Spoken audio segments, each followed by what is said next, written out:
No rivalry defined the 2010s more than the one between Steph Curry and LeBron James. Some may argue Magic Johnson and Larry Bird duked it out year after year, and other fandoms, Michael Jordan or Kobe Bryant, dominated the league and had no rival to speak of. But no players turned up at a time when the king had a solid grip on the throne. But Curry came out of nowhere. Curry guarded by James, putting on a dribbling clinic. Curry gets away, scoots inside again, left-handed, banks it in. Barged into the picture and shook things up in the 2015 NBA playoffs, up to the 2018 NBA playoffs, and exists to this very day. Ever since then, a fierce rivalry began.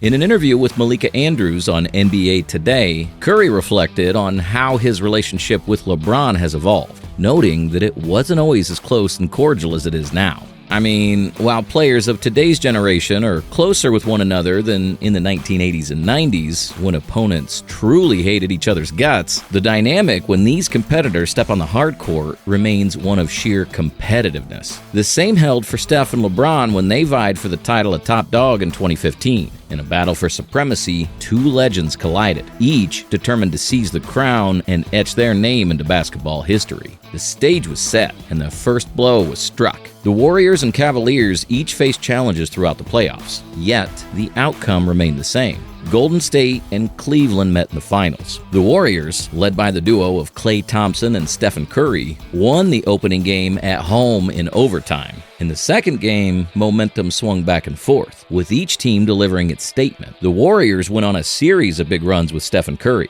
but LeBron's game-winning jumper hung in the air as the crowd held their breath. The battle raged on, sending the game to overtime. During overtime, the Cavs took out the Warriors, tying the series at a draw and stealing home court advantage heading into Cleveland. For the first time in NBA Finals history, the first two games were decided in overtime, with the Cavs winning their first Finals game in franchise history. Following the game, James had dubbed the undermanned Cavs as the Grit Squad due to adopting a slower-paced, more physical style of play in the absence of their all-star Kyrie Irving and Kevin Love. This new moniker was quickly embraced by Cavaliers fans in hopes that this new tough style of play would be enough to offset the Warriors' depth advantage. By the third game, the Cavs seized control, outshooting the Warriors. They led wire to wire as they defeated the Warriors 96-91 and took a 2-1 series lead. Golden State had fallen behind 2-1 in the series, and the Warriors' small lineup, known as the Death Lineup, helped turn the series around.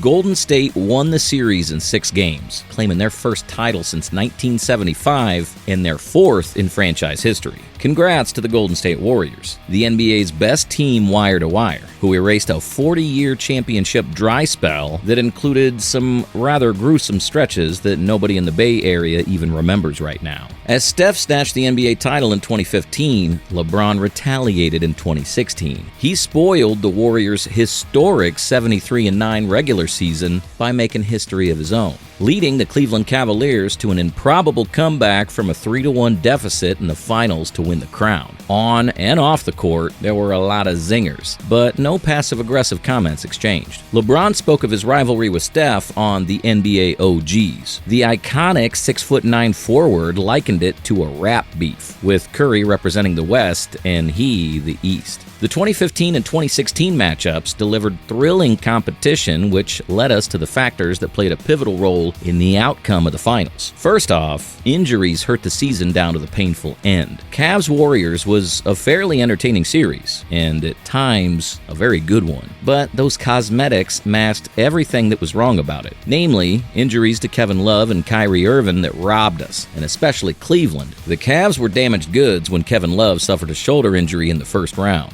and Kyrie Irving had a freak accident that fractured his kneecap in the first game of the finals. And so, while we should be quick to salute the Warriors for a job well done, one of their greatest accomplishments, aside from 67 wins and Curry winning MVP, was remaining in one piece. Strength in numbers was a brilliant Warrior slogan. Digest this for a moment. Golden State won with less experienced finals players. Curry played just 2.5 games at MVP level, and Klay Thompson only 41% shooting.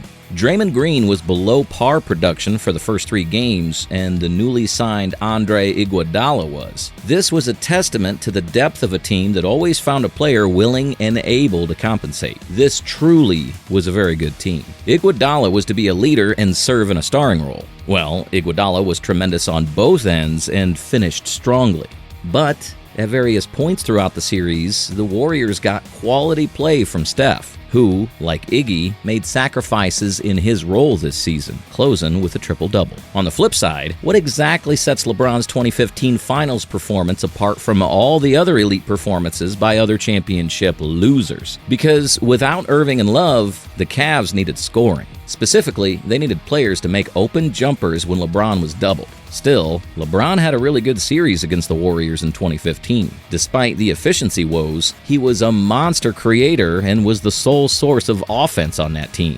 This led to multiple threads about the subject of Iguodala winning Finals MVP in 2015 over Steph and LeBron. The award had pretty much always been awarded to the player with the best performance on the winning team, not necessarily the player with the best overall performance on either team, whether it's football, basketball, or baseball. To be fair, Iguodala lowered LeBron's efficiency, but the Warriors had no hope in hell of winning without Steph leading their team. However, the Finals MVP voters did give LeBron 4 of the 11 votes, while the other 7 voters changed their votes to Iguodala from Steph since internally they wanted to award FMVP to LeBron. But since they could not, they chose the player whose insertion into the starting lineup changed how LeBron played. Indeed, Curry didn't even get a single vote among the 11 media members who chose the series MVP. But that didn't mean Curry wasn't important to the Warriors. Iguodala won for being consistent, but Curry once again did the little things that largely went unnoticed. For example, more than a handful of Iggy's open jumpers came as a result of Curry drawing extra defenders. Curry's burst of brilliance in Game 5 put the Warriors in control while LeBron dragged his team to a 6th game. He simply had the best performance in an NBA Finals. You could also say he had the most impossible job, trying to haul a team, missing a pair of all-stars, and loaded with role players who were unaccustomed to dealing with the shrine of a championship series. It's rare when the losing player of a series gets 4 MVP votes, as LeBron did.